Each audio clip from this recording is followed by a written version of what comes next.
잠시 기도드리겠습니다. 하나님 아버지, 저희들을 수요 예배 자리로 이끌어 주신 것 감사합니다. 저희들이 창조된 목적이 하나님을 영화롭게 하고 영원토록 하나님을 기쁘시게 하는 것이라고 했습니다. 우리의 주님 되시는 하나님과 우리 주 예수 그리스도를 높이는 일에 저희들이 늘 마음을 쓰게 하시고, 또 어디서든지 예배의 자리를 꼭 지키는, 예배 드리는 것이 우리들의 인생의 목표라는 사실을 꼭 마음에 기억하며 살아가도록 저희를 붙잡아 주시옵소서. 또한 찬양을 올려드린 우리 교육자들을 하나님께서 기억하시고, 저들이 하나님 앞에 더욱 가까워지며 성도들을 사랑하는 일에 또한 열심히 있는 우리 교육자들 되도록 주께서 은총을 베풀어 주시옵소서. 예수 그리스도의 이름으로 기도하옵나이다. 아멘. 우리 오늘 읽었던 사무엘상 29장 말씀을 통해서 블레셋 사람들이 다윗을 싫어한다 하는 제목으로 하나님 말씀을 전하겠습니다. 사무엘상 29장은 28장 말씀하고 연결이 되어 있습니다. 원래 28장 앞부분에 잠깐 보시겠어요? 28장 1절 2절 말씀 보십시오. 그때 블레셋 사람들이 이스라엘과 싸우려고 군대를 모집한지라 아기스가 다윗에게 이르되 너는 밝히 알라. 너와 내 사람들이 나와 함께 군대에 참가할 것이니라. 다윗이 아기스에게 이르되 그러면 당신의 종이 행할 바를 아시리이다 하니 아기스가 다윗에게 이르되 그러면 내가 너를 영원히 내 머리 지키는 자를 삼으리라 하니라.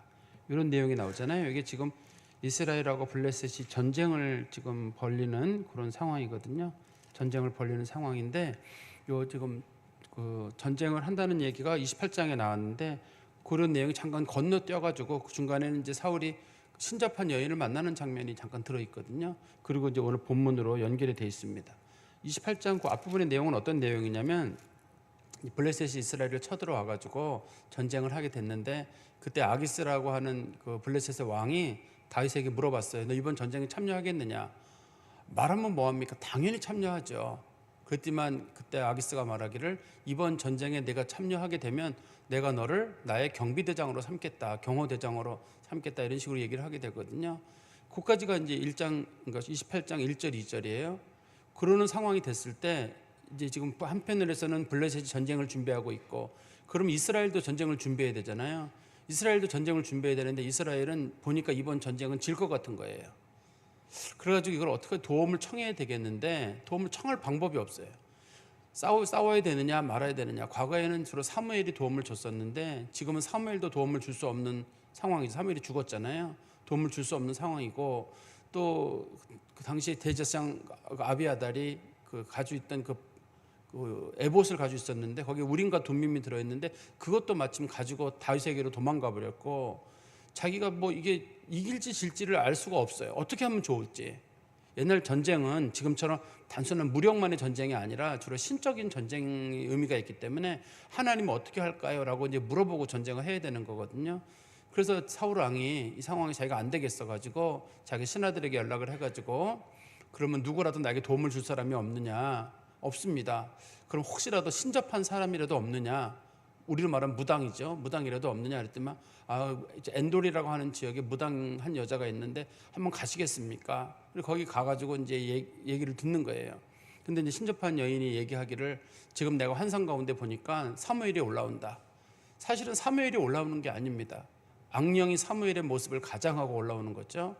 근데 그 사람이 흰 옷을 입고 수염을 길렀습니다. 노인 같습니다. 그 사람 사무엘 맞는 것 같다. 사울에게 얘기하면서 그럼 그 사람이 뭐라 그러느냐 하니까 그 사람이 하는 말이 그 악령에 들린 여자가 하는 말이에요. 근데 그 얘기가 이제 성경적인 내용하고는 주로 맞습니다만 이건 악령이 하나님 앞에 사용되는 경우지 이 악령이 곧 사무엘이라든지 그런 뜻은 아니라고 제가 이미 말씀드렸잖아요. 근데 그 악령이 뭐라 그러냐면 하나님이 너 버렸다. 이 나라를 다윗에게 넘겼다. 그리고 이 원인은 뭐냐면 내가 하나님 말씀 순종하지 않았고 아말렉 사람들을 멸하라고 한 것을 하지 않았기 때문이다. 그렇기 때문에 너 오늘 밤에 죽을 거다. 내일 되면 너 죽을 거고 너의 아들들도 같이 죽을 거다. 이 얘기를 해준 거예요. 사울 왕에게. 그러니까 사울이 그 얘기를 듣고 그냥 마음이 확 가라앉아가지고 바닥에 쓰러져서 일어나지를 못했어요. 이제 보통의 경우는 과거에는 이런 상황이 되면 하나님의 말씀을 붙잡고 일어났더라 이렇게 돼 있어야 되잖아요. 근데 그때 사울이 무너졌는데 누구의 힘을 의지해서 일어나냐면 그 무당이 저 임금님 음식을 드시고 힘을 내십시오. 어떻게 일어나야 되지 않습니까? 무당의 힘을 의지해서 일어나게 돼요. 무당의 음식도 주면서 용기를 줘가지고 무당의 용기를 얻어가지고 사울이 전쟁에 이제 참여하게 되는 상황이에요. 참 이렇게 다윗과 사울이 가는 길에 참 이 말씀에 보면 참 안타까운 모습을 우리가 보게 되는데요. 어떻든 간에 이제 다윗이 어쨌든 이스라엘하고 전쟁을 하게 되는 그런 위기에 놓이게 됐습니다. 다윗이 전쟁을 하게 되는 상황에 놓였는데 이거를 다윗이 진심으로 전쟁을 참여하고 싶었던 건지 아니면 정말 쇼를 하고 있는 건지 우리가 고민하게 돼요. 내용만 봐가지고는 다윗이 정말 전쟁에 참여하고 싶어하는 거로 보이거든요. 그러면 다윗이 가지고 있던 그동안의 신념이 뭔가요? 이스라엘 백성들 공격하지 않는다는 거잖아요. 그 다음에 두 번째는 하나님의 기름 부음 받은 자는 손댈 수 없다. 그게 다윗의 원칙이잖아요. 근데 다윗이 블레셋 사람들과의 어떤 그런 힘을 모아가지고 이스라엘을 공격하는 상황이 된다 그러면 다윗이 그동안 가졌던 신앙의 가치가 무너지는 거거든요. 그런데 거꾸로 다윗이 쇼를 한다 그러면 이거는 지금 당시의 왕이었던 아기스를 속이는 게 되는 거거든요. 지금 다윗이 전쟁에 나가게 되잖아요. 그러면 누구를 죽이게 되냐면 이스라엘 병사들을 죽이게 돼요. 그러면 다윗은 영원히 이스라엘의 왕이 못 되게 됩니다. 그런데 다윗이 만약에 전쟁에 안 나간다고 한다. 그러면 아기스가 너 그 전에 전쟁에 나간다고 하지 않았느냐? 그동안 나한테 뭐 충성된 모습으로 보여줬던데 그거 다 쇼였느냐? 그러면 이제 아기스가 죽이게 돼요. 이게 지금 사면초가에 놓여 있는 겁니다. 전쟁에 안 나간다고 할 수도 없고 군인이 전쟁에 나가려고 할 때 저 전쟁에 못 나가겠습니다. 상황이 있어 못 나가겠습니다. 그러면은 임금이 아 그래 네 마음 이해가 된다. 너는 이번 전쟁에 참여하지 마라. 그렇게 하나요? 우리나라도 그렇게 하나요? 우리나라도 전쟁하러 갈 때 저는 뭐 무서워서 못 가고 힘들어서 못 가겠습니다. 그러면 전쟁 중이면 총살시키잖아요. 그 사람을 봐주거나 하지 않고 그렇게 하잖아요. 전쟁 중에는 그렇게 사람들이 굉장히 민감해져 있는 상황이란 말이에요. 그러니까 다윗이 이러지도 못하고 저러지도 못하는 상황이에요. 그런 상황에서 하나님께서 기막힌 방법으로 다윗을 이제 그 어려운 위기 가운데서 풀어준다는 내용이 이제 오늘 본문에 기록되어 있습니다. 한번 우리 29장 1절 보십시오. 블레셋 사람들은 그들의 모든 군사를 아벡에 모았고 이스라엘 사람들은 이스라엘에 있는 샘 곁에 진쳤더라. 이게 이제 원래 이스라엘 백성들이 전쟁을 하기 전에 모였던 모습하고는 좀 이렇게 다른 모습이라고 보시면 돼요. 원래 블레셋이 이스라엘을 쳐들어왔을 때 원래 이스라엘은 어디에 있었냐면 이제 그 앞에 분에 보면은 길보아 산에 있었거든요. 이스라엘은 길보아 산에 있고 블레셋 사람들은 수넴이라고 하는 지역에 있었어요. 당시에 이스라엘 평지를 가운데 두고 전쟁을 하고 있었다고 되어 있는데 갑자기 오늘 본문에서는 이스라엘 군대가 어디 있었다고 되어 있냐면 아벡이라고 하는 곳에 있었다고 되어 있고 그다음에 이스라엘 군대는 그 이스라엘에 있는 샘 곁에 있었다 이렇게 되어 있거든요. 이게 28장 1, 2절에 나와 있는 내용의 앞부분이에요. 실제로는 29장이지만 이 뒤에 무슨 일이 있었냐를 설명하는 내용이거든요. 제가 좀 지도는 준비하지 않았는데 좀 설명을 드리면 제가 지난번에 말씀드렸어요. 그 이스라엘 백성들은 당시에 길보아 산에 있고 블레셋 사람들은 수넴이라는 지역에 있었는데 그 가운데 지역에 이스라엘 평원이라고 하는 큰 평원이 있어요. 그거를 갈라놓게 되면 마치 우리나라 휴전선 갈라놓는 것처럼 북쪽으로 남쪽으로 이동을 못하게 돼요. 이스라엘은 이 전쟁을 만약에 지게 되면 북쪽 남쪽의 힘이 갈라지기 때문에 뭐 이러지도 저러지도 못하는 상황이 되는 거거든요. 그러면 그 전에 내용은 어디냐면 이 사람들이 처음에 어디 있었냐면 아벡이라는 곳에 있었어요. 그럼 아벡은 어디냐면 우리가 이스라엘의 길을 보면은 하나는 저기 지금 그 이스라엘 수도 있잖아요. 텔아비브나 뭐 그쪽 지역 예루살렘 말고요. 이제 텔아비브 있는 지역에 보면 바닷가 지역 있잖아요. 그게 이제 메소포타미아를 통해 가지고 이집트로 내려가는 길이 있어요. 그걸 해안길이라고 부르거든요. 그게 큰 길이에요. 그런가 하면 이제 이스라엘 중심부를 통과해서 저기 메소포타미아로 가는 길은 왕의 대로라고 하는 길이 있어요. 이스라엘에는. 그런데 이 지금 원래 아벡이라고 하는 곳은 그 이집트에서 메소포타미아로 가는 중간에 있는 큰 도시예요. 여기를 원래 블레셋이 장악하고 있었다는 얘기는 이스라엘이 이집트나 다른 나라에 가서 도움을 청할 방법도 없고 어디로 피할 방법도 없는 그런 지역이었어요. 원래 아벡이라고 하는 곳이.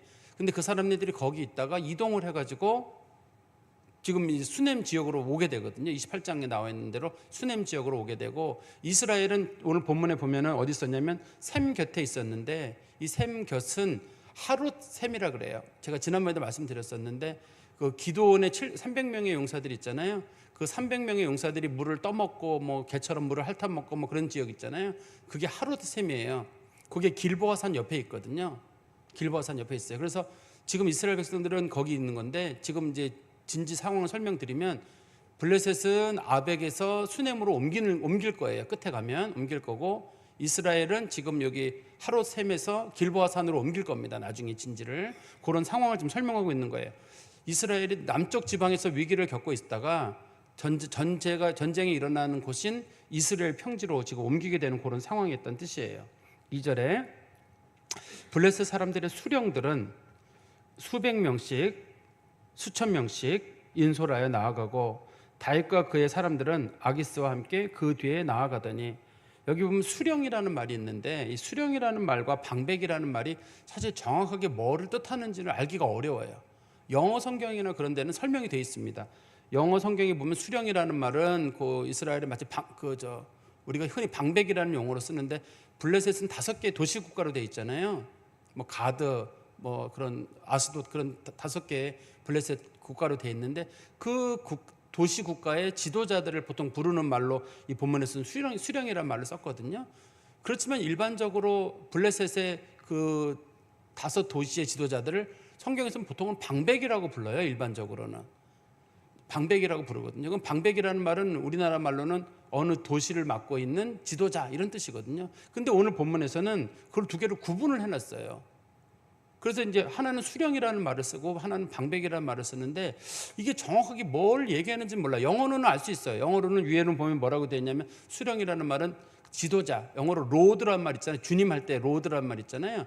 그걸 소문자로 쓰는 경우예요. 그런 경우는 이제 지도자, 이런 뜻이거든요.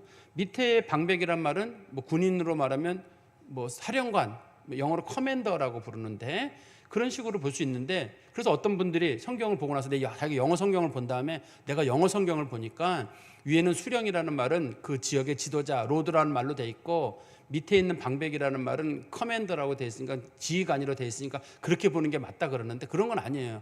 영어 성경은 번역본 중에 하나입니다. 영어 성경은. 그래서 어떤 분들은 영어 성경에 굉장히 의미를 부여해가지고 영어로는 이렇게 돼 있습니다 그러는데, 영어는 우리나라 성경처럼 번역본 중에 하나예요. 그걸 어떻게 번역하느냐에 따라 다르기 때문에 원문의 의미가 뭐라고 되느냐가 중요한데, 원문의 의미는 그동안 블레셋을 나타낼 때 그 블레셋 도시의 지도자를 방백이라고 불렀거든요. 그런데 그 방백이라는 말이 쓰이지 않는다는 게 중요하죠. 보통의 경우 성경에서 군 지휘관은 장관이라고 부릅니다. 일반적으로 군 지휘관은 우리나라 말로 번역할 때 다 장관이라고 번역을 하고, 장관이라는 번역을 영어로 가보면 커맨더라고 돼 있어요. 일반적으로는요. 근데 여기서는 좀 다르게 쓰여요. 그렇지만 이 내용만 놓고 봤을 때는, 수령이라는 말은 어떻든 내용상으로만 봤을 때는 블레셋의 5도시의 지도자들인 것 같고, 그 사람들이 군대를 모아왔는데 어떤 사람들은 수백 명을 모아왔고 어떤 사람은 수천 명의 군대를 모아왔다, 이런 뜻이에요. 그리고 다윗도 그 사람들과 함께 그 사람들 더불어서 아기스와 함께 그 전쟁에 참여로 나갔거든요. 다윗의 군대는 몇 명이냐면 600명이에요. 다윗이 600명의 군인들을 데리고 있었거든요, 당시에. 그래서 각각의 부대들이 부대별로 움직이는데, 어떤 부대는 1000명의 부대가 움직이고 수천 명의, 어떤 부대는 수백 명의 부대가 움직이고, 다윗도 자기 부대 사람들 600명의 사람들을 데리고 지금 전쟁에 참여했다는 뜻입니다. 3절입니다. 블레셋 사람들이, 방백들이 이르되 이 히브리 사람이 무엇을 하려느냐 하니, 아기스가 블레셋 사람들이 방백들에게 이르되 이는 이스라엘 왕 사울의 신하가 아니냐. 그가 나와 함께 있은지 여러 날 여러 해로되 그가 망명하여 온 날부터 오늘까지 내가 그의 허물을 보지 못하였노라. 근데 갑자기 그 방백들이라고 불려지는 사람들, 군 지휘관이라고 불려지는 사람들인 것 같아요. 이 본문상으로는 군 지휘관이라고 불려지는 사람들이 갑자기 뭐라 그러냐면, 저 히브리 사람들이 어떻게 이 전쟁에 참여하게 됐냐는 거예요. 이 히브리 사람들이라는 말의 뜻은, 지금 그동안은 블레셋 사람들은 이스라엘을 뭐라고 부르냐면 저 이스라엘 사람들, 이렇게 불러요, 일반적으로는. 그런데 여기서 히브리 사람들이라는 용어를 쓰는 거는 내려보는 거예요. 저 히브리 놈들이 갑자기 여기 왜 들어왔지? 이렇게 물어본 겁니다. 근데 이 사람네들이 지금 이 말을 하는 게 이해가 되는 거예요. 어떻게 어떤 부대랑 똑같냐면 우리나라로 따진다 그러면 탈북자들이 넘어와서 우리나라에 정착을 했는데 탈북자들이 하나의 부대를 형성한다는 거예요. 그다음에 그 조선족들이나 중국 사람들이 우리나라로 귀화를 했는데 그 사람네들이 군대를 하나 형성을 해가지고 나도 전쟁에 참여한다고 할 때 우리나라 사람들 입장에서 야, 저 사람들 우리를 돕겠다. 여러분 어떻게 보세요? 저 사람들이 우리를 도울 거로 보이세요? 아니면 안 된다고 보이세요? 그래도 과거에는 다문화 가족들이나 이런 사람들이 군대 안 갔거든요. 군대 안 갔어요. 그렇지만 지금은 아마 군인 중에 10분의 1 정도가 다문화 가족들일걸요. 조선족이나 뭐 그런 사람들이어가지고 그래서 더 이상 우리가 이제는 조국, 모국 이런 용어를 못 쓰게 돼 있어요. 이제는요. 왜냐하면 조국이 중국이거나 이 모국이 북한인 경우가 생기는 거예요. 탈북자 가족들이 이 사람네들이 이제 군인이 됐거든요. 옛날에는 안 됐어요. 군인이 안 됐는데 이제 군인이 될 수 있거든요. 우리나라도. 그래서 우리나라도 이제는 전쟁을 할 때 옛날처럼 그런 똑같은 마음으로 싸울 수가 없어요. 한 마음으로 누구랑 싸운다 할 때 야, 저 사람들이 우리 편을 들까? 안 들까?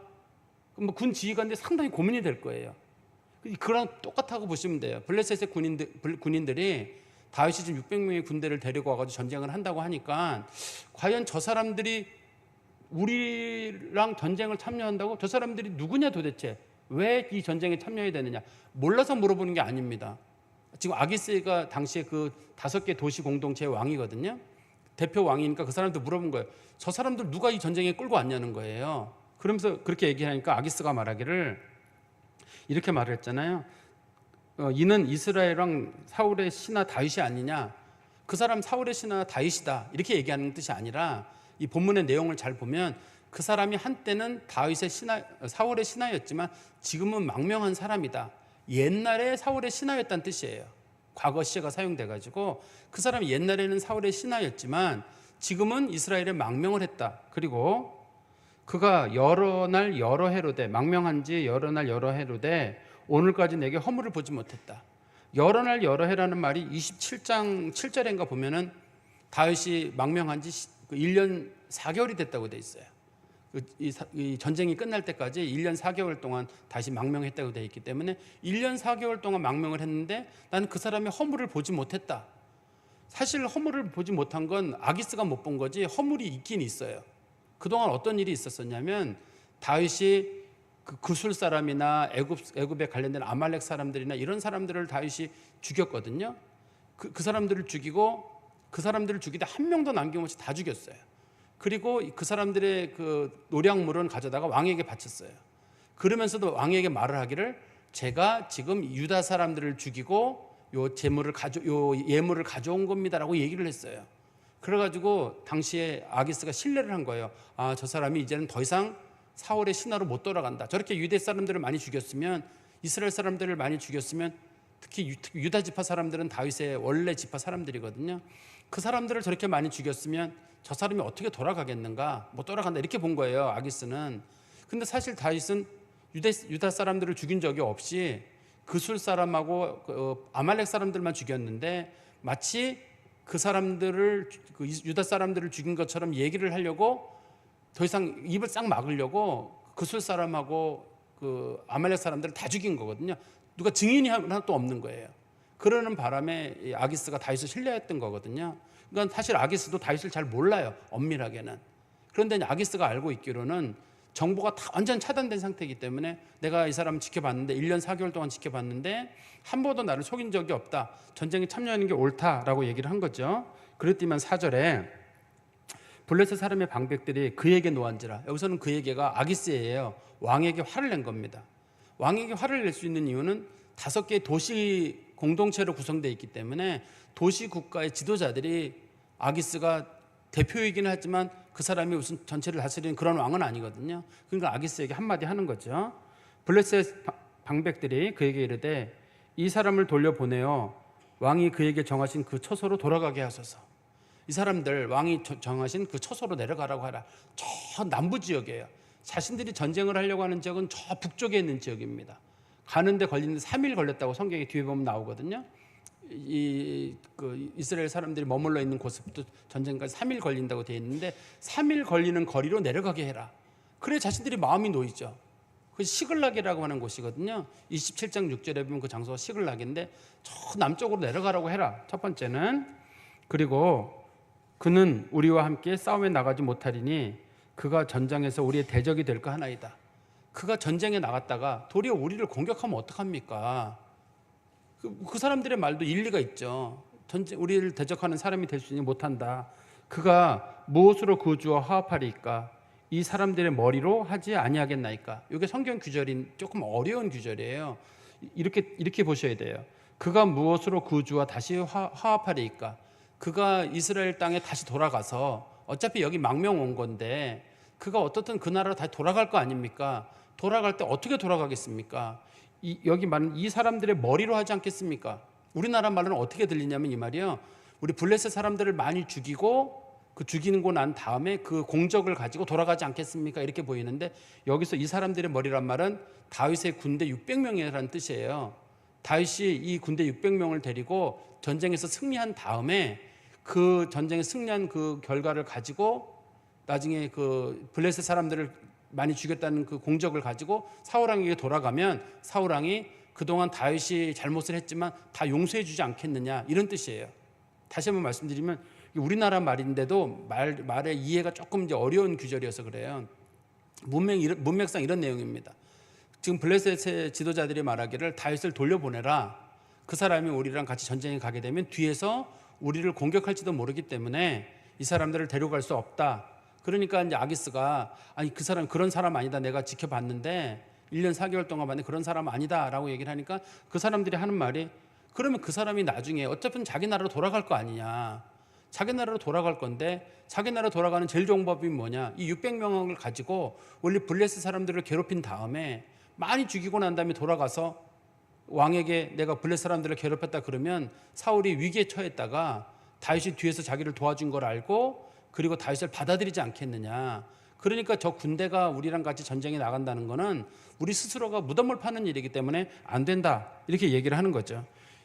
그러면서 그들이 하는 말이 5절 말씀해 보십시오.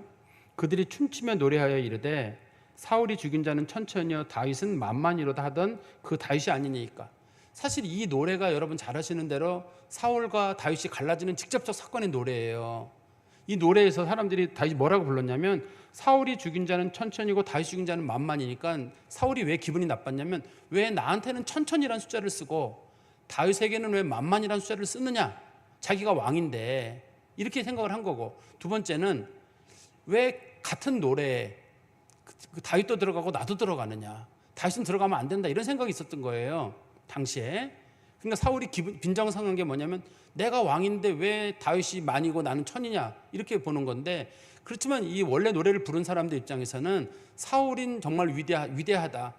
그 다윗을 사용한 그 다윗도 위대한, 사울도 위대한 사람이다 그런 뜻으로 부른 겁니다. 이거 서로 비교하는 문장은 아니라고 제가 전에 말씀드렸잖아요.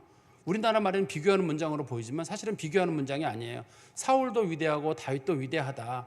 그러나 다윗을 고용한 사울 왕이 진짜 위대하다는 얘기를 한 건데 마치 비교 문장처럼 보이는 거예요. 우리나라 문장에는요.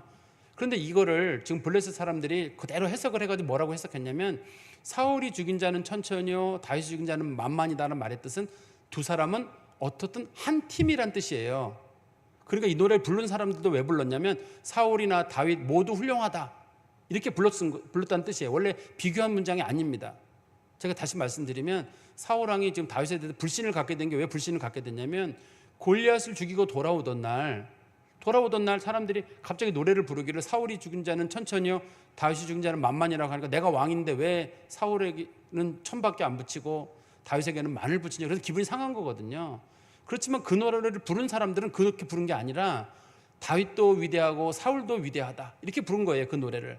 그래서 블레셋 사람들이 그 노래를 17년 전에 있던 노래를 다시 기억하면서 하는 말이 그때 이스라엘 사람들이 그 노래를 불렀는데 그때는 왜 불렀냐면 다윗이나 사울이나 한 팀이다. 우리 팀이 이겼다. 사울 잘했다. 다윗 잘했다. 그런 노래라는 거예요. 그래서 저 사람들 둘이 한 팀인데 어떻게 저 사람들이 서로 갈라질 수 있느냐. 갈라질 수 없는 사이다. 실제로도 갈라질 수 없는 것이 이제 친인척 관계로 또 연결되어 있잖아요. 그렇게 되니까 안 된다고 본 겁니다. 6절 말씀 보십시오. 아기스가 다윗을 불러 그에게 이르되 여호와께서 살아계심을 두고 맹세하노니 내가 정직하여 내게 온 날부터 오늘까지 내게 악이 있음을 보지 못하였으니 나와 함께 진중에 출입하는 것이 내 생각에는 좋으나 수령들이 너를 좋아하지 아니하니. 지금 이제 아기스가 여호와의 살아계심을 두고 맹세한다는 말을 하거든요. 그러면 아기스가 하나님을 믿었느냐? 하나님을 믿은 건 아닙니다. 실제로는 블레셋 사람들이 믿는 신이 다곤신이라는 신이 따로 있기 때문에 하나님을 믿는 사람은 아닌데, 이 용어를 쓰는 이유는 다윗이 믿는 신에 대한 인정을 해주는 거예요. 존중을 해가지고 지금 다윗이 전쟁에 참여하지 못하게 되니까 다윗이 마음을 상했을 거라고 생각이 들어가지고, 다윗, 내가 네가 믿는 하나님의 이름으로 내가 맹세하는데 말이야, 나는 너를 전쟁에 데려가고 싶어. 왜냐하면 경비대장이거든요. 다윗을 호위하는 호위대장이기 때문에 데려가고 싶은데 우리 방백들이 반대해서 못 간다. 이렇게 지금 얘기를 하는 거예요. 우리 수령들이 반대해서 못 간다. 그래서 제가 아까 말씀드린 게 방백이랑 수령이라는 말이 헷갈린다고 말한 이유는 3절에 보십시오. 블레셋 사람들의 방백들이 이르되 이 히브리 사람이 무엇을 하려 했느냐 하니, 이렇게 뭐냐면 방백들이 시비를 건 거거든요. 그런데 여기 6절에 가가지고는 수령들이 너를 좋아하지 않는다 이렇게 돼 있잖아요. 그러니까 방백이나 수령이라는 말이 아마 같은 사람들을 부르는 뜻으로 사용될 수도 있는 말이라는 뜻입니다. 17절입니다. 7절에 보시면 그러므로 이제 너는 평안히 돌아가서 블레셋 사람들의 수령들에게 거슬러 보이게 하지 말라 하니라. 지금 이제 이 블레셋 사람들의 그 도시의 지도자들한테 거슬러 보이지 마라. 그 사람들이 너 싫어한다. 네가 전쟁에 참여하는 행위를 싫어하니까, 그러니까 너 돌아가라는 거예요. 그러면 이제 이 아기스의 얘기를 요약해 보면 이런 거잖아요. 나는 내가 여기 온 날부터 지금까지 너가 정직하게 행한 거 알고 있다. 그리고 나는 너를 전쟁에 데려가고 싶다. 그런데 수령들이 지도자들이 지금 반대를 한다. 그러니 너 사람들 눈에 거스르지 않고 여기를 피하는 게 좋겠다. 이렇게 얘기를 하는 거죠. 그리고 나서 8절에 보시면 다윗이 아기스에게 이르되 내가 무엇을 하였나이까? 내가 당신 앞에 오늘까지 있는 동안에 당신이 종에게서 무엇을 보셨기에 내가 가서 내 주 왕의 원수와 싸우지 못하게 하시나이까 하니. 그런데 다윗이 갑자기 뭐라 그러냐면 내가 무슨 잘못을 했냐는 거예요. 내가 왜 사울을 못 죽이게 하냐는 거예요. 그래서 제가 처음에 그런 질문을 던졌잖아요. 다윗이 지금 사울왕하고 전쟁을 하러 갈 상황에서 아기스가 물어봤거든요. 28장 1절 2절에 너 전쟁에 참여하겠느냐? 당연히 참여하죠. 당연히 참여한다고 약속을 했거든요. 근데 제가 이게 다윗이 쇼를 하는 건지 이게 진실을 얘기하는 건지를 우리가 조심스럽게 봐야 된다 그랬잖아요. 이게 쇼를 한다 그러면은 결국은 아기스를 속이는 게 되는 거고, 이게 진실을 말한다 그러면 다윗이 진짜 사울을 죽이고 싶은 마음이 있는 거잖아요. 분명히 자기가 27장에서 26장에 보면은 다윗이 하길라에서 사울을 죽일 기회가 있었잖아요. 사울이 그 군대들하고 이렇게 같이 잠을 자고 있을 때 물병하고 창을 들고 도망 나온 사건이 있었거든요. 그때 죽일 기회가 있었는데 다윗이 안 죽였단 말이에요. 원칙이 뭐였냐면 그 엔게에 대해서도 마찬가지로 하나님의 기름 부은 자는 죽일 수 없다는 그런 원칙이에요. 그리고 하나님의 군대는 내가 손댈 수 없다는 게 다윗의 원칙이거든요. 그런데 다윗이 지금 그 아기스에게 하는 말이 왜 나한테 전쟁을 못하게 하느냐? 내가 가서 아기스의 원수인 사울을 죽이도록 기회를 달라는 거예요. 근데 여러분 보실 때 어떻게 보세요? 이게 지금 쇼를 하는 거로 보이세요? 아니면 진짜 그럴 수 있는 마음으로 보이세요? 내용만 놓고 봐가지고 다윗이 쇼를 하는 거로 보이죠? 쇼를 하는 거예요. 다윗의 신앙적인 그런 거를 보려면 어떻든 자기가 아기스의 마음을 얻어야 되는 거니까 전 나가고 싶어요 하는 건데, 분위기로는 다윗 너 전쟁에 나가면 안 된다 하는 거니까 다윗이 지금 뒤에서 난 나가고 싶은데 왜 못 나가게 하세요? 내가 좀 나가게 해주세요. 그러면 아기스가 저놈이 나가고 싶구나, 충성되구나, 이렇게 이제 볼 거기 때문에 쇼를 하는 거로 보입니다. 이게 다윗이 만약에 여기서 진짜 죽이고 싶은 마음이 있다 그러면 다윗의 그동안의 신앙적인 가치관 그건 무너지는 거기 때문에 그래요. 9절 말씀입니다. 아기스가 다윗에게 대답하여 이르되 내가 내 목전에 하나님의 전령같이 선한 것을 내가 아나 블레셋 사람들의 방백들은 말하기를 그가 우리와 함께 전쟁에 올라가지 못하리라 하니. 다윗을 뭐라고 표현했냐면 하나님의 전령같이 선하다 이렇게 표현했어요. 그러면 하나님의 전령이라는 말의 뜻은 천사란 뜻이거든요. 원래 전령이라는 말을 다른 말로는 사자라고도 번역을 하고 우리나라 말에 천사라고도 번역을 해요. 이 똑같은 말을요. 그러면 뭐냐면 하나님의 천사들은 하나님이 맡기신 일을 완벽하게 처리하는 사람. 당시에 이 아기스가 하나님을 몰랐다 할지라도 신의 전령처럼 신이 어떤 사람들에게 일을 맡기면 100% 일을 처리한다는 그런 자신들의 믿음이 있었나 봐요. 그러니까 너는 마치 신의 전령처럼 조금도 실수 없이 내가 원하는 일을 제대로 처리했고 내 마음에 100% 드는 사람이었다. 그런 뜻이에요. 다시 성경 말씀 보시면 내가 내 목전에 하나님의 전령같이 선한 것을 내가 아나 그동안 내가 나한테 조금도 실수함 없이 완벽한 신하였다. 이런 뜻이겠죠. 블레셋 사람들의 방백들이 말하기를 그가 우리와 함께 전장에 올라가지 못하리라고 얘기를 한다.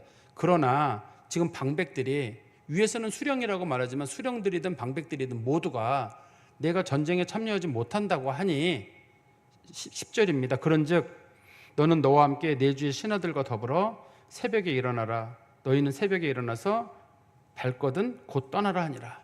그런데 그 아기스가 하는 말이 이렇게 말을 했습니다. 내 주의 신하들과 더불어 새벽에 일어나라. 너희는 새벽에 일어나서 발거든 곧 떠나라. 이 얘기가 지금 나누는 시점이 밤인 것 같거든요.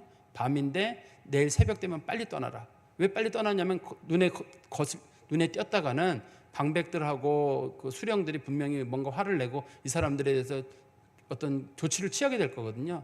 아침 되면 빨리 떠나라는데 거기에 이런 표현이 사용이 돼요. 내 주의 신하들과 더불어. 내 주의 신하는 지금 이 다윗의 주인은 누구냐면 아기스가 주인이거든요. 지금 망명은 떠났기 때문에. 근데 여기서 아기스가 뭐라고 표현했냐면 너의 주인, 즉 사울 왕의 신하들과 함께 떠나라고 얘기를 하는 거잖아요. 그 말은 무슨 말이냐면 이 아기스도 다윗을 믿지 못하겠다는 말이에요. 옆에 있는 사람들이 다윗을 믿지 마세요. 다윗이 분명히 뒤에서 공격할 겁니다라고 얘기를 하니까 아기스가 얘기하기를 너의 주의 신하들, 그러니까 너의 주인은 진짜 주인은 사울 왕이니까 너 사울 왕의 신하들과 함께 여기서 떠나라. 이런 표현을 쓰는 거예요. 이때 다윗이 마음속에 어떤 마음이 드냐면 아기스가 나를 믿지 못하는구나. 내가 여기 있다가는 내가 죽을 수도 있겠다. 그런 판단이 내려지게 되는 겁니다. 그 표현이 그런 뜻이에요.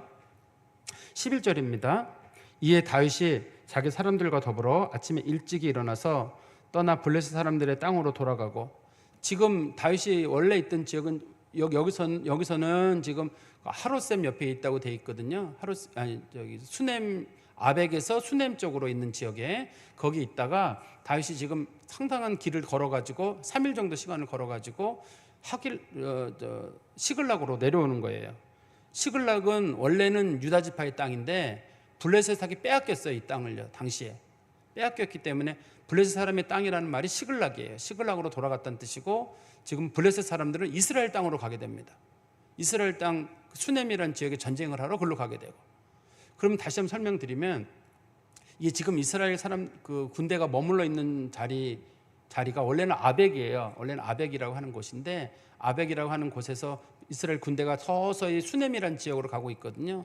수넴이라는 지역으로 가고 있던 중에 중간에 그 아기스가 너 빨리 떠나라 그래가지고 그 수넴 있는 그 지역에서 쭉 걸어가지고 시글락까지 오는데 한 3일 걸리거든요. 그만큼 내려오게 되고 이스라엘 군대는 블레셋 군대는 이스라엘과 싸우려고 이스라엘 평원까지 올라가게 됐습니다. 이 본문 내용이 이제 이런 내용이거든요. 근데 하나님께서 이런 상황을 하나님께서 보시기엔 이게 기막힌 상황이에요. 만약에 여러분 다윗이 이 전쟁에 참여하게 됐다면 어떻게 됐을까요? 이 전쟁에 참여했다. 이 전쟁에 참여하게 되면 다윗이 불가피하게 사울을 죽이든지 아니면 이스라엘 군대를 죽이게 될 거거든요. 다윗의 인생은 여기서 끝나게 돼요. 아무리 그가 어떻게 그때 상황이 어쩔 수 없다 하더라도 이스라엘 군대를 죽인 사람을 왕으로 사람들이 쓰지는 않을 거거든요. 적의 이름으로 거기서 전쟁을 했던 사람을 왕으로 쓸 수는 없어요. 지도자로는 그럴 수가 없는 일이고 두 번째는 다윗이 지금 3일을 걸어서 시글락으로 오잖아요. 30장에 보면 나오는데요. 시글락에 와보니까 이스라엘 그 가족들 있잖아요. 군대 600명의 군대 가족들 그 사람들이 전부 다 아말렉에게 포로로 잡혀가지고 끌려가 버렸어요. 아버님 한 명도 없는 거예요. 사람도 없고 가축도 없고. 만약에 다윗이 이 전쟁에서 참여하게 되잖아요. 그러면 가족들은 거기서 끝나요. 거기서 끝나요. 근데 기막히게 하나님께서 그 순간에 다윗이 전쟁에 참여하지 못하도록. 근데 다윗이 참여하지 않는다고 한 것도 아닙니다. 지금 다윗은 한다고 우기는데 마침 방백들이 반대하는 거고 아기스도 마찬가지예요. 전쟁에 오지 마라 이런 것도 아니라 아기스도 데려가고 싶은데 사람들이 반대한다고. 아기스도 명분이 있고 다윗도 명분이 있고 둘 다 명분을 다 만들어준 거예요. 그래서 이 다윗은 정말 고민했을 거거든요. 내가 이스라엘과 싸워야 되나? 싸우면 내가 큰일이 생기는데 그렇다고 안 싸울 수도 없고. 근데 하나님께서 기막히게 문제를 풀어가지고 다윗이 안 참석한다는 것도 아니에요. 하고 싶은데 너는 오지 말라는 거니까 충성심을 의심받을 필요도 없고. 그렇다고 해가지고 아기스라고 하는 왕도 마찬가지로 다윗에게 너 오지 말라 그러면 약속을 어기는 거죠. 분명히 앞에서는 그랬거든요. 내가 하나님의 이름으로 맹세하는데 너 전쟁에 꼭 참여할 거다. 이런 식으로 얘기를 했었기 때문에 아기스도 왕으로서의 위신을 떨어뜨리지 않는 두 가지 선이 다 이루어진 거예요. 그런데 다윗이 여기서 굳이 막 우겨가지고 저 전쟁에 참여하겠습니다라고 하잖아요. 그러면 그 사이에 이 가족들이 다 죽게 되거든요. 실제로 어떤 일이 생기게 되냐면 이제 30장 나중에 보시면 다윗이 시글락에 돌아가 보니까 가족들이 전부 체포 다 끌려갔어요. 아말렉 사람들에게. 그래가지고 그의 부하들이 돌을 들어서 다윗을 죽이려고 했다. 다윗이 하나님의 은혜로 겨우 피했다. 이렇게 돼 있어요. 뒤에 가면 30장이 다윗의 인생 가운데 가장 큰 위기거든요. 다윗과 함께 그동안 긴 세월을 같이 보내던 그 신하들이 다윗을 죽이는 상황까지 오거든요. 죽이려고 하는 상황까지 오는데 그때가 다윗 인생이 제일 힘들 때예요. 압살롬 사건보다 더 큰 힘든 사건이거든요. 그때가. 제가 좀 말씀을 정리해서 말씀드리면 하나님께서 일을 하시는 모습이 참 기이해요. 우리가 볼 때는 성경을 읽으면서 저 문제를 어떻게 풀까 하는데 하나님께서 그 문제를 참 기막히게 하나님께서 풀어가시는 모습을 보여요. 다윗이라는 사람이 인품에 손상도 없으면서도 그렇다고 다윗이 어떤 손해들 보는 것도 없이 그렇다고 이스라엘 사람들을 공격하는 것도 아니면서도 이게 아주 기이하다는 표현이 제일 맞을 거예요. 기이하고 묘한 방법으로. 그러니까 이거를 하면은 어떻게 하면 좋지? 이거 이렇게 하면 이게 문제고 저렇게 하면 저렇게 문제인데. 근데 그런 상황에서 하나님께서 기막하게 문제를 풀잖아요. 우리 왜 솔로몬과 두 여인과의 그 재판 문제에서도 그런 경우가 있잖아요. 이 내 얘기라고 서로 우기는 창기들 둘이서 서로 내 얘기라고 우기는데 보통 사람들은 야 이거 어떻게 할 것이냐 막 얘기를 들어보고 이 사람 얘기가 맞냐 저 사람 얘기가 들어보고 막 서로 우기고 있고 애기는 하나는 죽었고 확인할 방법도 없고 또 창기기 때문에 가족도 없기 때문에 확인할 방법도 없거든요. 그래서 이제 솔로몬이 고민해 보다가 야 이거 그러면 애를 반을 갈라라. 그러면 보통의 어머니들이 거기 보이는 반응을 솔로몬이 알고 있으니까 분명히 진짜 엄마는 죽이지 말라고 할 거고 가짜는 죽이라고 할 거다. 그거를 생각하고 솔로몬이 기막히게 지혜를 발휘하잖아요. 그래서 문제를 푼단 말이에요. 그런 것처럼 여기서도 다윗으로서는 문제를 풀 수 없는 아주 그런 상황인데 하나님께서 기막히게 문제를 풀어요. 그래가지고 다윗이 전쟁에 만약에 참여하게 되잖아요. 그러면 이스라엘을 죽이는 것도 문제지만 자기 가족들이 큰 문제가 있는. 다윗은 그 상황을 몰라요. 지금 여기서 하나님께서 다윗으로 하여금 이리 비껴가고 저리 비껴가게 하셔가지고 하나님께서 다윗은 의로운 자로 만들어주고 이 전쟁하고 일절 상관이 없어요. 다윗은. 사람들이 말하기를 다윗도 그 전쟁에 참여했다. 누가 나중에 모함을 할 때도 모함할 게 없는 게 다윗은 그때 지금 시글락에 가서 가족들 데리고 지금 자기 식구 찾으러 돌아다니고 있는 중이잖아요. 전쟁에 참여할 수도 없어요. 다윗이 명분이 만들어지게 되거든요. 나중에 사울은 그날 전쟁에 죽게 되는데 사울 누가 죽였느냐 할 때도 나중에 보면은 다윗과 전혀 상관이 없다는 사실이 밝혀지게 되는 거죠. 그렇기 때문에 우리가 어떤 문제에 부딪혔을 때 이렇게도 저렇게도 못하는 상황들이 있어요. 그럴 때 우리가 하나님께 맡기고 기도하는 것도 필요해요. 우리는 생각하기를 기도가 제일 답답해 보이는 거예요. 기도하기보다는 내가 이렇게 움직여도 보고 저렇게도 움직여 봤으면 좋겠는데 근데 제일 좋은 방법은 하나님께 기도하고 맡기는 거예요. 그러면 기도라는 방법이 좀 사람이 너무 소극적인 행동처럼 보이거든요. 근데 하나님이 풀어주는 방법이 제일 좋은 방법이에요. 그게 참 인생 사람 관계에서 꼬이는 것도 없고 문제에 답답한 것도 없고 하나님이 풀어주는 방법이 제일 좋은 방법이에요. 우리가 볼 때는 내가 생각한 방향으로 문제가 이루어지길 바라는데 지금 다윗도 아마 그런 생각을 했을 거예요. 내가 전쟁을 참여를 해야 되나 안 해야 되나 이럴 수도 없고 저럴 수도 없는 막 고민했을 거거든요. 일단은 자기가 살아남으려고 아기스에게 나 참여하겠다고 자꾸 얘기를 하지만 가서는 안 되는 길이거든요. 그럴 때 이 상황을 보면서 다윗도 위대한 것도 아니고 여기서는 아기스도 위대한 게 아니에요. 하나님이 위대하신 거예요. 하나님이 다윗을 세우시기 위해서 다윗이라고 하는 사람이 일절 이런 일에 개입하지 않도록 그가 문제를 풀어가도록 하나님께서 묘하게 문제를 풀어가시거든요. 그 다윗의 하나님이 우리 하나님이시기 때문에 우리도 하나님을 믿는 사람으로서 그래 어떤 문제에 부딪혔을 때 그 내 방법대로 문제가 안 풀린다고 너무 답답해하지 말자. 기도하자. 그럼 사람들이 그럴 거야. 또 기도한다는 얘기 하냐고. 뭔가 구체적인 방법이 있어야 돼. 근데 어떤 때는 이렇게 나가면 이렇게 꼬일 때가 있고 저렇게 나가면 저렇게 꼬일 때가 있어요. 내 힘으로는 어떤 방법도 안 될 때가 있습니다. 사방이 막힐 때가 있거든요. 그런 상황을 놓고 볼 때 이럴 때는 기도하는 게 제일 좋아요. 어떻든 하나님이 기이하게 풀어요. 제가 아까도 말씀드렸지만 다윗의 인생의 가장 힘든 시기는 30장에서예요. 사무엘상 30장이 다윗의 인생 가운데 가장 힘들 때거든요. 가장 힘들 때인데 그때도 하나님이 기막히게 풀어요. 가장 힘들 때 하나님이 기막히게 풀기 때문에 우리의 인생 가운데서 한 번도 편한 날은 없어요. 시작도 어렵고 때로는 중간도 어렵고 끝도 어려워요. 어떤 사람들은 끝에 가면 이제 좀 편안하겠지 싶은데 편안한 날은 없어요. 인생에는 젊을 때는 젊을 때 힘든 일이 있고 또 나이 들어서 나이 든 대로 힘든 일이 있거든요. 어떤 날도 편한 날은 없습니다. 다시 그럼 노년에 죽을 때는 편했느냐? 죽을 때도 마지막까지 힘들어요. 아도니아의 배반 사건이 생겨가지고 다윗이 죽기 직전까지도 배반 사건에 휩싸여가지고 다윗이 고생하다 죽거든요. 그러니까 우리가 하나님 앞에 이런 일들을 맡기는 거예요. 그런데 과거에 어떤 목사님이 아마 여러분도 아시는 목사님일 거예요. 우리나라 어떤 목사님이 이름을 조다윗이라고 하시는 목사님이 계셨어요. 아마 여러분도 아실 거예요. 유명한 우리나라 목사님 계시잖아요. 그때 제가 생각하기를 저분이 저 이름을 왜 썼을까? 저 이름이 좋은 이름이 아닌데 다윗처럼 인생을 살고 싶었다는데 다윗이 처음부터 세상 말로 개고생을 해가지고 가족들에게 배신당하고 부인에게 배신당하고 집안이 난리가 나는데 왜 저 이름을 쓰는가? 아니나 다를까 그 집안이 그렇게 가게 된단 말이에요. 그 목사님 가정이 왜 그 이름을 썼을까? 제 생각에는 나중에는 폴인가로 바꿨을 거예요 아마 그분 성함을. 제가 그때는 좀 다행이다 이렇게 마음을 좀 놓였어요. 왜냐하면 다윗이라는 인물의 인생이 그렇게 녹록지가 않아요. 힘들어요. 하나님께서 기막히게 문제를 풀어가시지만 다윗의 인생이 상당히 힘들었거든요. 그러니까 하나님께서 그래도 그 다윗이라는 사람이 조금 더 상하지 않도록 끝까지 그를 인도해 가시는데 다윗이 뭐를 내려놓은 건 아니에요. 하나님께서 그를 만들어 가시는 과정인데 우리가 할 수 있는 건 뭐냐면 우리는 어떻게 할지 모르잖아요. 하나님께서 일하시는 거를. 그러니까 다윗도 몰랐단 말이에요. 모를 때는 어떻게 하는 거냐면 다윗은 자기 나름대로 행동을 했어요. 그렇지만 하나님 그거 다 막으시고 하나님의 방법으로 푸셨는데 우리는 인생을 더 모르잖아요.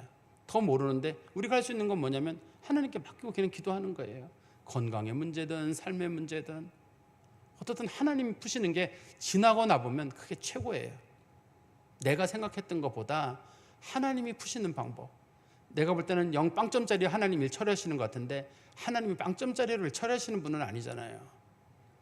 하나님이 처리하시는 일이 최고의 방법이라는 걸 여러분 기억하시고 하나님께 좀 맡기는 우리 그래서 예레미야 애가 3장 26절에 보면 이런 말씀이 있습니다. 예레미야 애가 3장 26절에 보시면 사람이 여호와의 구원을 바라고 잠잠히 기다림이 좋도다.